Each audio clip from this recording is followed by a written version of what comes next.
Hey guys, it's Matthew here once again, and after just getting off of a pretty big stream where I, 8 hours of doing stuff, voice is a little shot, but let me just say, holy shit, PoE 2 and Ultimatum League is looking good.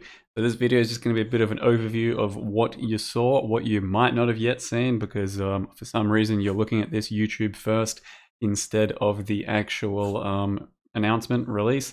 But yeah, I just want to go over it a bit and TLDR, too long didn't watch, whatever. I love it. I think Ultimatum looks like a really nice league mechanic, and with everything they're going to incorporate into it, all the changes, revamps, I think this will almost certainly be the best league we've ever had. Ritual currently being the best with everything it had. This is another step up, better league mechanic, I think, and all that stuff getting even more fleshed out. And PoE 2, I'm mind blown. Like, it's easy to forget that PoE 2 is in the works in the background with how much we're getting of PoE 1 constantly still. And, we didn't see that much to begin with at ExileCon. Kind of forgot it was even really a thing. And this, huge. It looks amazing, like a whole nother game. So let's just kind of get into it. Because they started out by showing us a trailer of PoE 2, and they've got some cinematics even, which look pretty damn crisp and fresh. Not something you have come to expect from the GGG studio. And yeah, it looks really cool. The gameplay looks super smooth. The characters, the animations, the just combat, the new monsters. I'm like, during the gameplay of it, surprised that they can still come up with all these new fancy monsters that look like you've never seen these types of things before in many other games. And it's just insane how much new stuff they've got here and how much of a different game it looks like. Now, fresh reminder, PoE 2 is supposed to be like alongside PoE 1. So it's not just, delete PoE 1, here's PoE 2, start playing it. It's a campaign that you play alongside PoE 1 if you'd rather choose this campaign. So it's basically a choice you can make. You can play the original or you can play this one up to the maps and end game, and then you come together and play the same thing at the same time. But you can see there's plenty of quality of life as well in the forms of boss health bars. So that's like real modern day shit, finally. But some of that just looks super good. Overall, PoE 2, I'm mind blown that it's come this far. They've got this much to show us, and they went over a pretty detailed gameplay video in the live stream. There's 20 minutes of just pure gameplay, which is amazing, because when I watched Diablo 4 footage, the one thing I really wanted was some of the gameplay to be strung together, and instead it was like basically a trailer like this. It was just clips of attack, boss attack, quick attack, little attack, and just cuts and clips, but never did they really string together what you look like when you're running through and doing some damage and attacking a pack and then going to the next pack and whatever. And PoE 2 showcase here, they give us like a good few zones where they just run through, and it looks really crisp and clean. And Javazon is the thing I think I'm most excited about. So basically old school Diablo 2 javelins, spears, that sort of thing. Well, we are getting spears in PoE 2, and the spear attacks in that in the clips looked incredible. So that's definitely the thing I think I'm most hyped for, trying out a whole new weapon class, getting a whole new bunch of weapon skills for it, and reliving some good old-fashioned Javazon action from back in the day. And then I'll go over the Ultimatum trailer, even though I'm not sure that's the order of things that happened, but Ultimatum, basically sort of a enhancement of the Val theme, going back from all this Val action that we've had in the past few years. And this is more about it. This mechanic does look kind of similar to Ritual. Big circle, fight a bunch of monsters, but there's more to it than that. You kind of pause and choose if you want to make it harder or just take the items that you currently had. You can leave the circle whenever you want and then run away if you just think it's too hard and don't want to die. But it looks really good. Like, this for leveling is going to be nuts, where you just get to kind of take a few items, handpick some stuff, and get more powerful, or you can just go a bit deeper and have a bit more fun while you're leveling and see if you can get even more rewards. But ultimately, it's going to be a very, choose how hard you want to make this sort of thing and how rewarded you want to get, which traditionally means people want the hardest possible setting and they want to be able to do it quite comfortably. That's probably not going to be the case from what Chris is saying. It sounds like the hardest possible settings are going to be insane after the last few waves and all that. And most of us probably won't be doing it on normal characters. And then basically the real exciting thing is they're reworking rewards for all of the previous content, especially stuff associated with the new Atlas revamp. And that makes all of those just so much more desirable to run. So I think that's going to make your ability to pick whatever you want for target farming so much more potent that you're going to be playing like however you want to play. And that's just crazy that you get to pick what you want to specifically target and make as much money off of that as possible. Or if you want, just go ahead and do a bit of everything, and everything's kind of worth doing at that point. At least that's what it seems like it will be with these changes. We have to wait and see. Maybe some of them are still a bit more lackluster than others, but overall, I think this is way more than I expected. I thought, yep, cool league mechanic, maybe a few new skills. All these reworks, a few more skills, a few more supports, big sort of mechanic, which is actually one of the first times I'm mostly excited about the mechanic more than anything else. One of the skills piques my interest as well. So that's really good. The mechanic looks crazy good. And then with all that said, you can watch the entire Path of Exile 2 gameplay yourself if you missed out on the live stream. I'm not going to go over it and comment on every single thing for you right now, because that's pretty crazy, but you can see you got the spear action. They're trying to make your attacks and interactions between different attacks and stuff more meaningful, and there's a lot to digest here for the 20 minutes, but overall it looks really good and really crisp, and they definitely they said that you definitely won't be getting Path of Exile 2 this year, so none of that, throw those hopes away. Next year is when they'd like to do a beta for it at the very least. So, full complete game, probably 23, 24 type of thing, but still plenty of good stuff in regular PoE up until that point. So nothing to be too afraid of in that situation.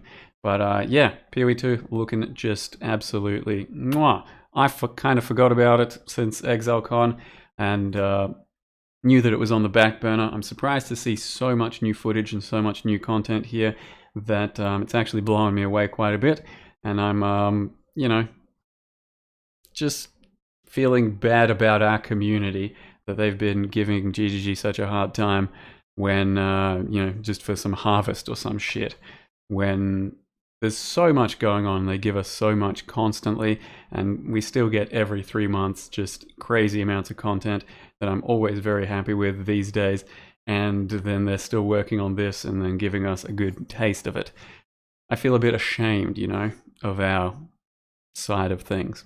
Either way, you can watch that. You can also watch the entire Ultimatum content reveal, where Chris goes over what Ultimatum is like, and then all the new buffs and revamps of skills, and there's quite a lot to digest there too, but like I said, I think the actual mechanic itself looks like it might be incredibly fun this time around, one of the actual strong points, as opposed to usually it's the skills for me.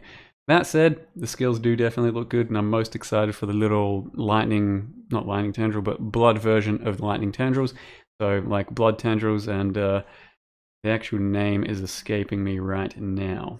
Exsanguinate or some shit like that. I don't know, whatever. We'll go over just real quick. Not going to take up too much of your time. Mostly want to give you the excitement news that it's all good, and this game's still pretty good despite how you might be feeling or what you've read recently. News, and then we'll just go over this real quick about the actual announcement and what they're involving in it. So in Path of Exile Ultimatum, you must undertake the trials of chaos and choose whether to risk it all for ultimate power.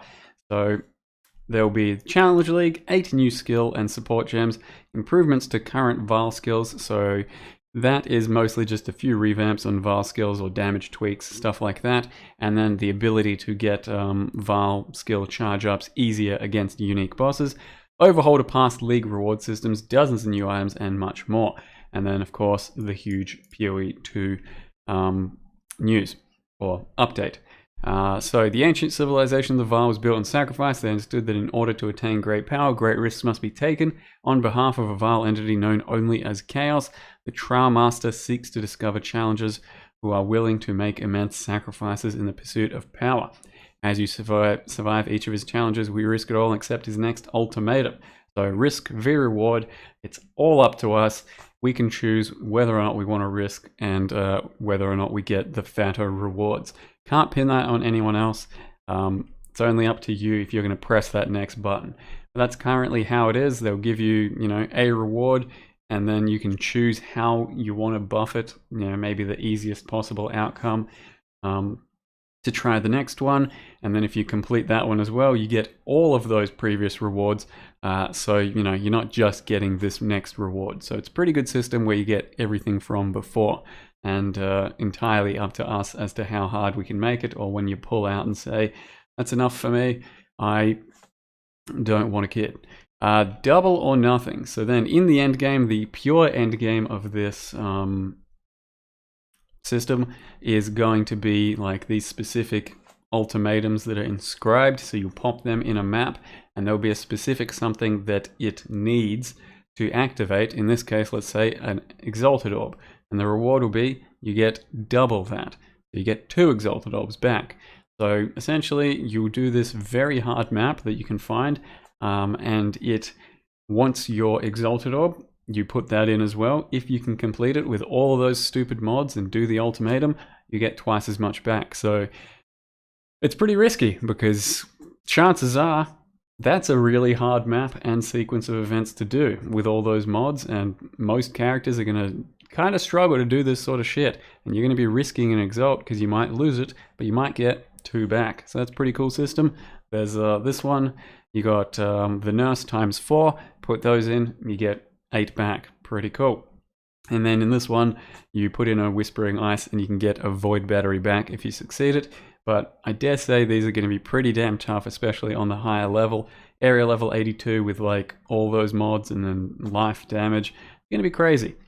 We then have Reap Your Reward, just a couple of new items which seem really difficult to build around, but that's what Vaal items typically are, I guess. Some pretty unique niche items, and nothing really jumps out at the moment for me to tell you.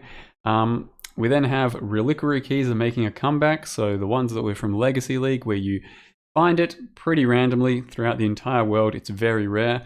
Pop it in your map device and it opens a portal to a zone that has just one special unique foil item, and it can be legacy stuff, or it specifically was legacy stuff in that league.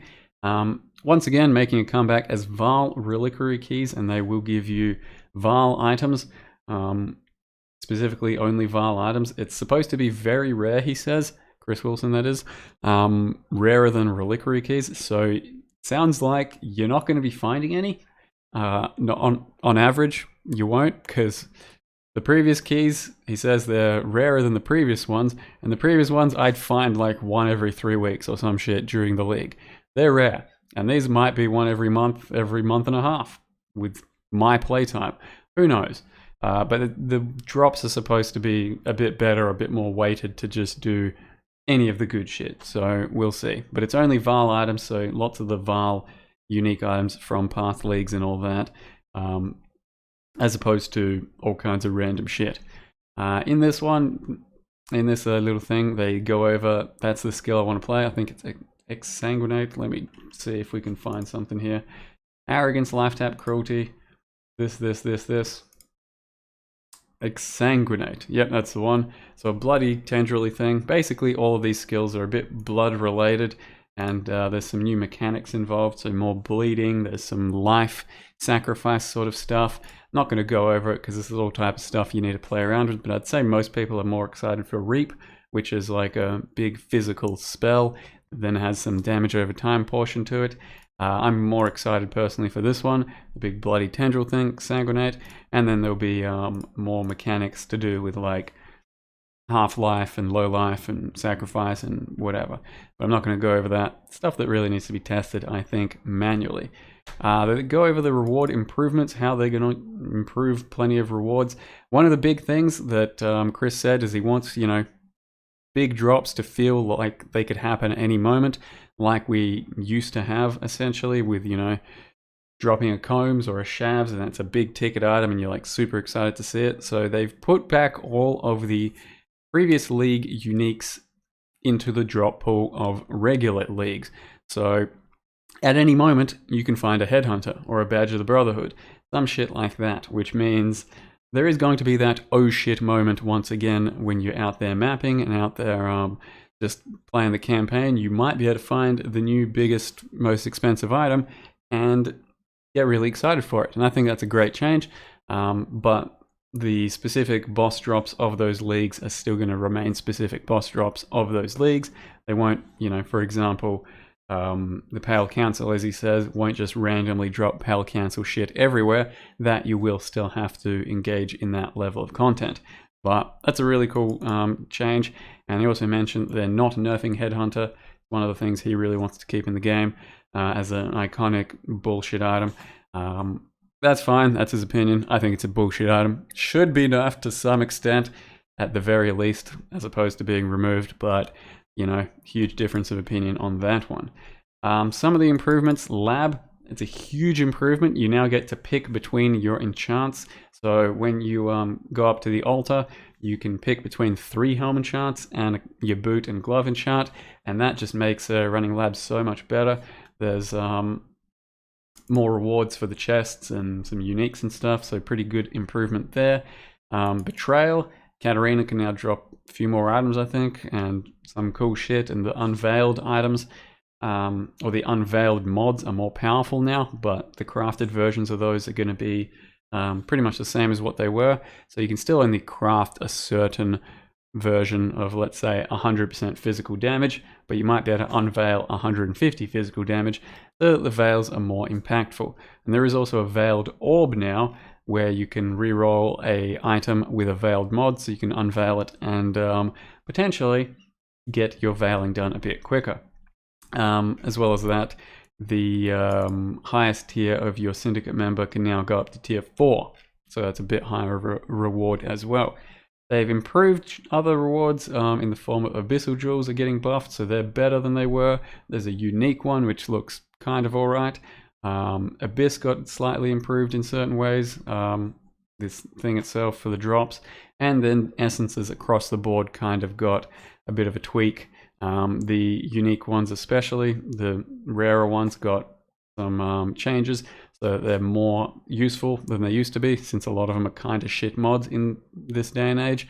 And Screaming Essences can also act as Chaos Orbs now, as opposed to needing a scouring on top of it.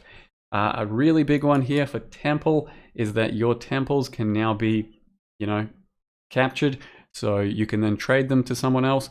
So you complete your entire temple, got a layout happening, you don't have to run it straight away, you can save it and either run it at a later date or sell it, which is really huge, because some people might just want to farm temples, get lots of like double corrupt rooms or some shit, and then you can buy it off of someone else. Or you might have a double corrupt room ready to go, but you don't want to use it yet, just put it away into your stash and take it later when you got something you want to do. So that's a really nice change. And then the entire temple itself got kind of a revamp as well. More monsters, more loot, that type of shit. For Blight, yep, same sort of thing. Bit of a rework, little bit of a revamp here or there. New catalysts for metamorphs, and in blighted maps, the quantity will actually now affect your map loot in the end from the boxes. So the harder the blight map, the more reward it'll be as well. That's pretty good.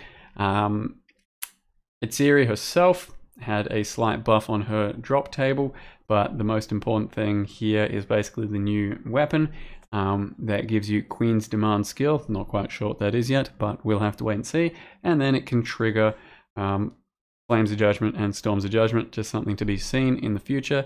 And then the Splendor itself, as an implicit, now has +1 level of all Vile skill gems, which makes it a pretty viable new base that you can craft off of. So not just this actual item, I think that's going to be for Sacrificial Garbs across the board. Might actually be able to craft off of these as a base and get some pretty nutty new armors and chests available. So something to look out for. Another trailer, gameplay showcase. So this is the PoE 2 section. They show off their winged spear. So this is a spear type thing that you're going to base all of your spear and javelin type attacks. And level 5 engage, disengage.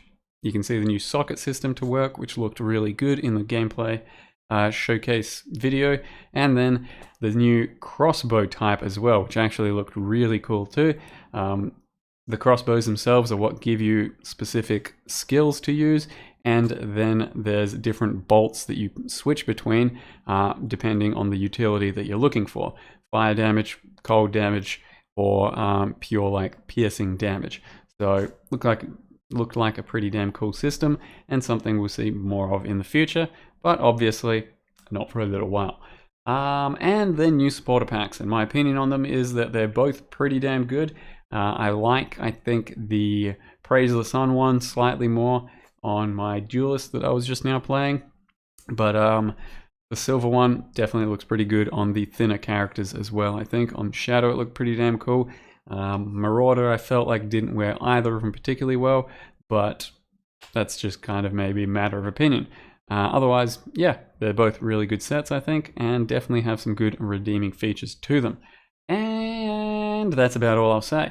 So hopefully you guys got a little bit of something out of my whatever opinions on that.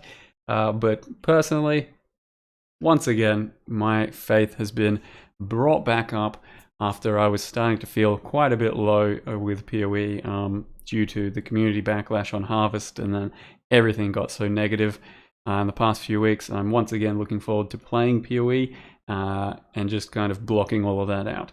I've still been playing PoE, it's still been fun, but obviously you can get a bit down with that type of shit. Either way, I don't know what to say. Hope you guys enjoyed the video. Hope you guys enjoyed the announcement. PoE 2 still a while away, but my god, does it look good. Ultimatum here next week, and my god, does that look good too. So something for us to do, sink our teeth into real soon. Hope you guys enjoyed it. Thank you very much for watching, and see you next time.